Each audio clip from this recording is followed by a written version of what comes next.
first night of demonstrations in San Jose.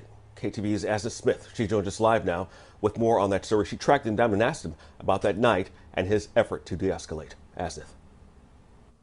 Yes, Andre, a patrol officer for just 9 months. Officer Terrence Campbell says no one saw the violence and chaos that night coming. He is defending how the department handled the protests.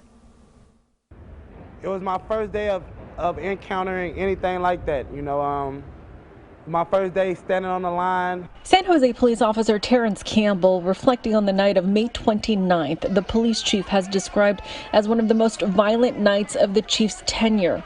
KTVU capturing Officer Campbell standing at the front of the police line, baton in hand, facing a sea of protesters, seen talking with a young woman he says approached him with tears. I felt her pain, and I could definitely see, I see what she was going through, and I can feel what she's going through because I am African American myself.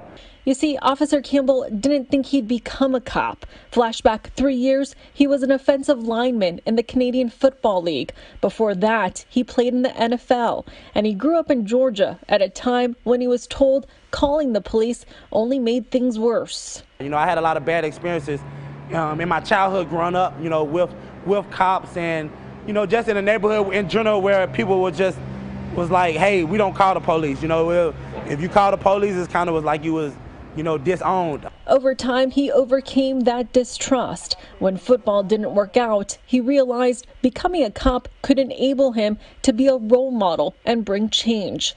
Looking back at how the department handled the protests in San Jose. So everything kind of happened fast, and everything was for the safety of the people. Nothing was never malicious. As for his actions, he tried to de-escalate the tension. Campbell says that young woman asked him why he wanted to be a police officer. I told her that, I'm fighting the same fight that she's fighting. He says fighting to have a voice, fighting to connect with the community. We have to get out. We have to get out and get involved. We have to become part of the change that we want. And these are pictures of Officer Campbell playing hoops with neighborhood kids. He says to bring about lasting change, more community policing is key. Andre? Asna Smith with one officer's story about what happened that night. Asna, thank you.